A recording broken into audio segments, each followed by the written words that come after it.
I'm not the guy who's in for Puffy's downfall, but I am the guy who supports the victims who got victimized, right? That boy life is dangerous. His life isn't, he's just not dangerous with the they said he was doing, but he's in danger. He knows too much. The video's grainy, just like you'd expect in a place like that. But don't let the low quality fool you. It hits hard with every gritty second. There's Suge Knight, yes, that Suge Knight, barely keeping it together as he stumbles down a dark prison hallway. It was supposed to be a simple transfer, but suddenly everything flips. Named Diddy 77 times in court documents related to Tupac's murder. Out of nowhere, two masked figures pop out from a blind corner like they were waiting on cue. Faces hidden, movements tight, this ain't random. They pounce on him, slam him straight into the wall, then drag him through a side door into some sketchy-looking room. No cameras, no guards, just concrete and cold silence. But tell me, man, why do you believe that Jay and Puffy is close, even though Jay's lawyer came out and said they're not? Because Jay-Z and Puff was given an assignment. And just like that, the man who once ran Death Row Records with an iron grip, gone. 3 whole hours vanish. No logs, no reports, no explanation. The Federal Bureau of Prisons still mum about where he was, what happened, or even what shape he came back in. All we've got is that eerie video, silent, fuzzy, and real. And one security tower that seems to know too much or nothing at all. There's no punishment. If they protected by the road, the judge, the DA. And seriously, how does a setup like this go down in a high-security federal prison loaded with surveillance and round-the-clock oversight? 3 law firms on retainer. I don't know how much money is coming in, but I know that a lot of money is going out every single month for Diddy. If you think this was just some chaotic scuffle, think again. The leaked clip is blowing up online, hitting every platform and sparking outrage way beyond those prison gates. But it's not just about the beatdown, it's how it went down. The cold precision, the timing, the moves. This wasn't some random fight over a tray or cell drama. No way. These guys weren't just angry inmates. They moved like trained professionals, calm, focused, and deadly smooth. You don't pull off a stunt like that in prison without inside knowledge or a serious plan. And that mystery room Suge got pulled into, that room, it doesn't show up on any official prison blueprint. According to a former corrections officer who only spoke on the condition of anonymity, that entire wing's been shut down for years. So why was it unlocked? Why was anyone even able to get in? And more importantly, who gave the green light for that transfer? You know, when it comes to rewriting history, it's trying to rewrite history. Right away, the whispers kicked off loud and fast. Rumors started flying through hip-hop circles and underground blogs. Talk of guards getting paid under the table, of surveillance footage being chopped and cleaned up before it ever got out. One retired prison warden didn't mince words. Nothing like this goes down unless somebody opens that gate, and that right there says a lot. This wasn't just prison violence. This looked more like it was approved, or at least allowed to happen, which puts the entire federal system under a brutal spotlight. And trust, it's squirming. No one's come forward, no official has taken the fall, and Suge, not a single word.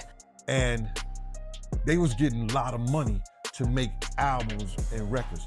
When they had guys down south, that these labels was paying $250,000, $300,000 on record deals, and these guys was bringing back platinum albums and everything like that. So what they had to do was they had to keep New York rappers. But maybe that silence isn't weakness. Maybe it's part of a deeper game. Because behind all the chaos, there's another theory picking up serious traction. A conspiracy way bigger than a prison scuffle. One that stretches back over a decade and ties into hip-hop's most dangerous era. The East Coast versus West Coast war. The rumor that during the peak of the feud, $1 million bounty was allegedly placed on both Suge Knight and Tupac Shakur. And the name tied to that bounty, Sean Diddy Combs. And Tupac's a legend. Like I said, Tupac wasn't born, he was sent to us. Then this question pops up. Why do people think Jay and Puffy are close, even though Jay's lawyer denied it? The answer? Because Jay-Z and Puff were given an assignment.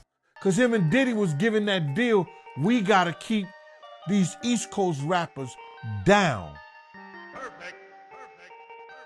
Because down south rappers, Cash Money, No Limit, Ludacris and them, they was taking little money and bringing back more money and making more money for them. Sounds wild, right? Like something out of a gritty fan-made documentary. But this ain't just random street talk. Multiple sources have whispered this over the years, even Suge himself. And now a chilling piece of evidence is making the rounds again.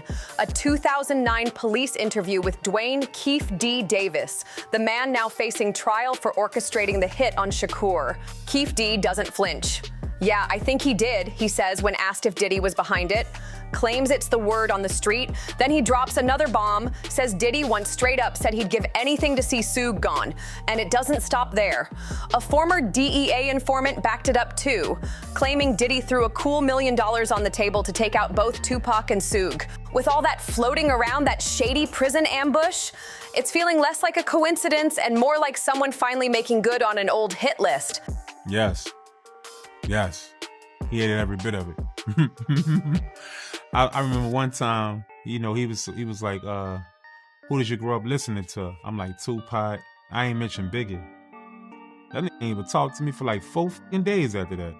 Everything with Pac, like, you couldn't say Pac was anything better than Biggie.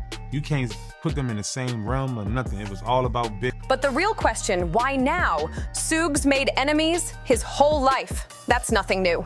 But this timing? It's suspicious. His appeal for a new trial just got shut down. The civil lawsuit tied to Terry Carter's death heating back up. And Diddy? He's juggling his own firestorm. Feds kicking in doors, lawsuits piling up, and a court case that's cracking open vaults nobody was supposed to ever see inside. Diddy's name has already been dropped over 50 times in his own trial, and Suge's name keeps showing up right beside it. That's why people are asking, was this ambush a message?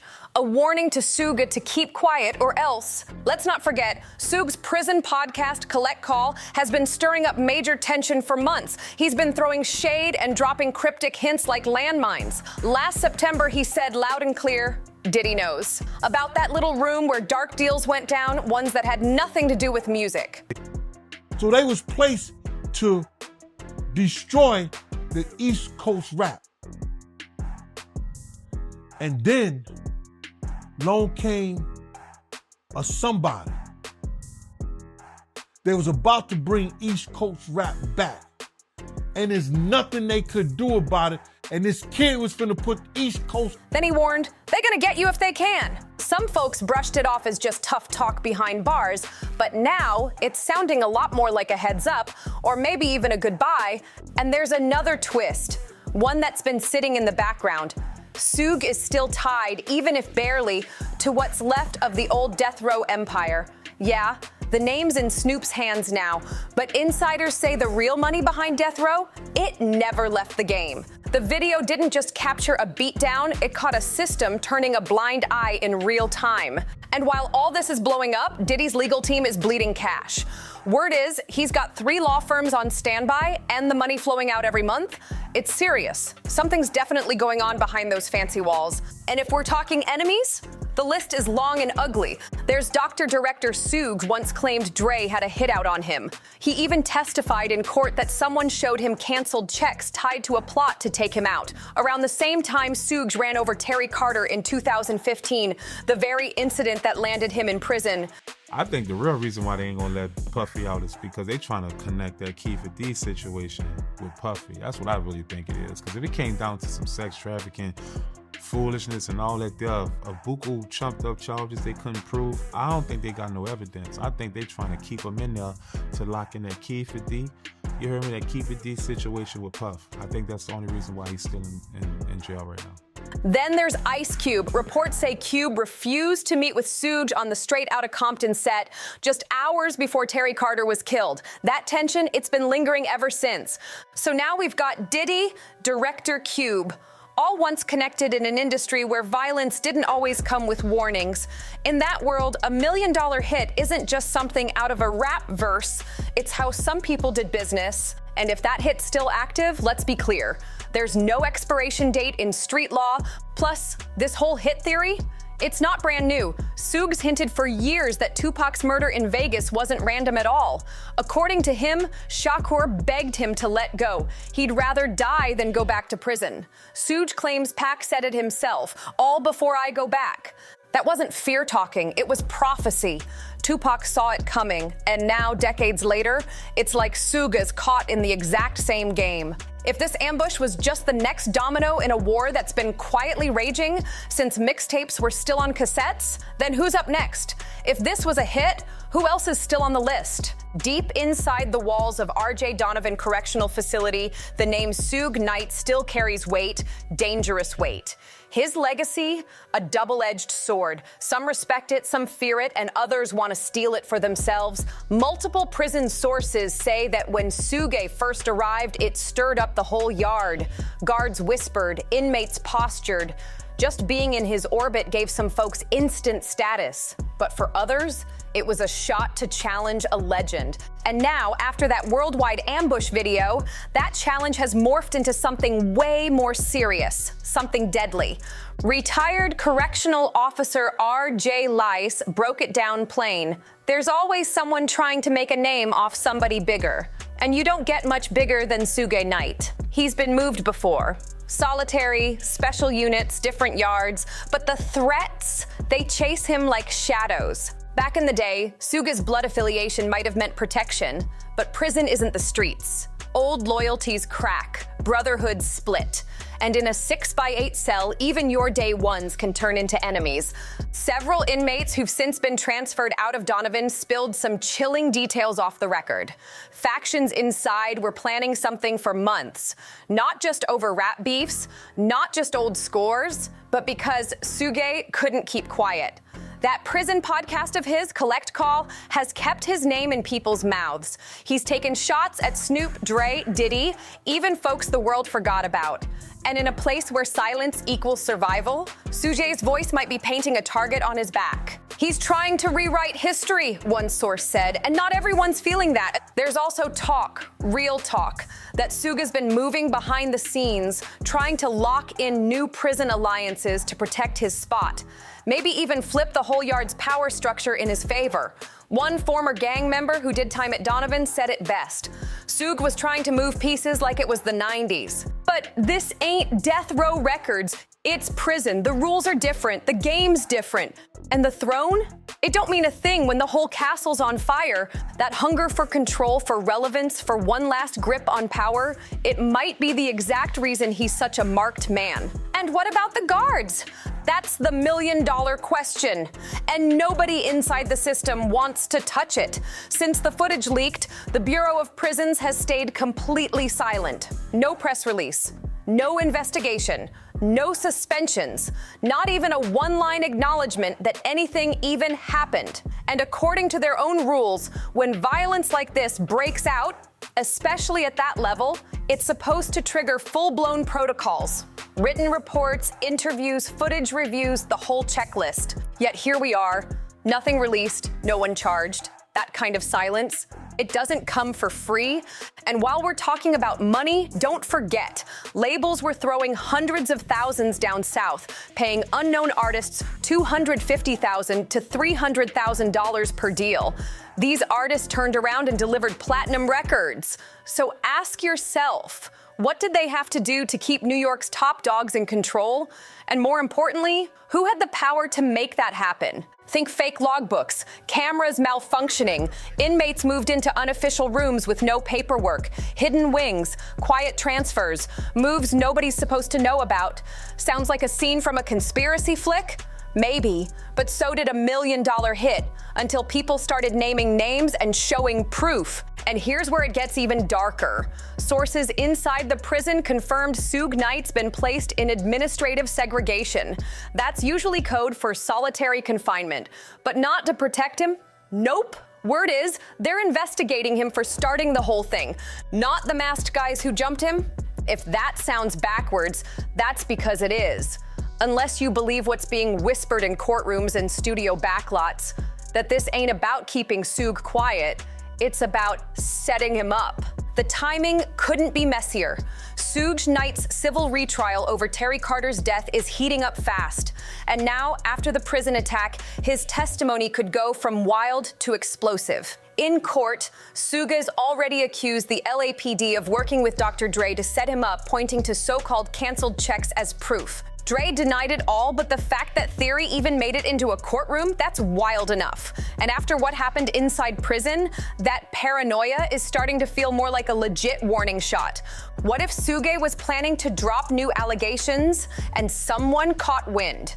People keep repeating the line, because him and Diddy was given that deal. And there's always been whispers about keeping East Coast rappers on top, while Southern artists like Cash Money, No Limit, and Ludacris brought in big money for way less. That old school power struggle might still be alive behind the scenes, which brings us right to the present. Diddy's federal case. He's under fire, with testimony from Cassie Ventura and former assistants painting a picture of manipulation and backroom deals gone sideways. And guess who keeps popping up in all of it? Suge Knight, over 50 times. Their beef wasn't just about sales, it was about control, survival, and who'd write the final chapter. And in a strange twist, Suge recently offered advice to Diddy from his cell. He warned him about ending up naked on watch, stripped of rights. Was it genuine or just layered sarcasm? Either way, the message was clear. Suge knows how fast the industry turns its back, and he's hinted more than once, Diddy's not the only one sitting on secrets that could blow this whole thing wide open. Tell the real truth, Suge says, and bring everybody accountable. He told ABC. That quote alone rattled former music execs to their core. For years, there's been talk of a so-called death row curse, the idea that anyone tied too closely to the label ends up destroyed. It might sound like superstition, but the history's got receipts. Tupac gunned down in Vegas. Biggie murdered months later in LA. Snoop falling out with Suge. Suge himself getting shot at Chris Brown's party. And now this violent prison ambush. It's a pattern that feels way too dark to ignore. Death Row was always built on fear, control, and ruthless energy, and that vibe didn't die when the label folded. For some, it feels like the ghosts of Death Row never left. They're still haunting prison yards, studios, and boardrooms. What really makes the curse hit hard isn't just the tragedies, it's the weight it leaves behind. Even Dr. Dre, who dipped early and built a new legacy with Aftermath, couldn't dodge the shadows forever. His name got dragged back into the mix over alleged beefs, legal drama, and even a supposed incident during Straight Outta Compton filming. Nobody's fully escaped. The truth, Death Row wasn't just about making hits, it was about surviving them. That empire fed off power, and now it seems like it's eating itself from the inside. And some say it goes deeper, that the West Coast machine was set up to crush East Coast rap. But when someone new came along and started reviving that East Coast fire, the game couldn't stop it. Now with Suge locked up and possibly betrayed from within, some wonder if his fate was sealed years ago, not by a court, but by karma. Death Row promised dreams, but it's left behind nightmares that still shake the culture. The Death Row name might have been revived under new ownership, but let's be real. The ground it was built on still feels cursed. And if Suge Knight is just the latest to face the consequences, it raises a serious question. Did Death Row ever really end, or did it just shift from platinum plaques and studio walls to prison cells and sealed courtrooms? Here we are now, one brutal prison ambush, a federal system that won't say a word, old beefs boiling over, new court cases lighting up headlines, and one grainy, silent video that might just trigger the next era of hip-hop chaos. What started as a leak is now looking like a crack in the dam, one that no one's ready to handle. And then there's this. I think the real reason they ain't letting Puffy out is because they trying to tie that Keef D situation to him, someone close to the case said. If this was just about the other charges, some trafficking claims they can't prove, they'd have chopped it up already. But they holding him to lock down that link with Keef D, that statement alone adds a whole new layer to everything happening right now.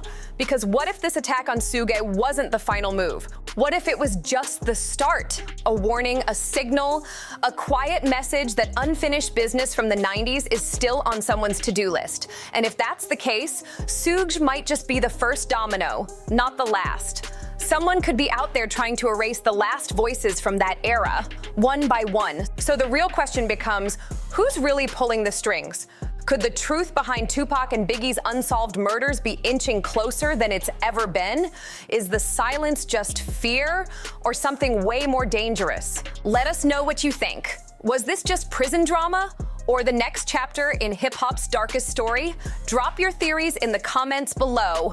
Make sure to like, subscribe, and share this video if you want more deep dives into the stories the mainstream won't touch. Hit that bell so you don't miss a single update, and we'll see you on the next one.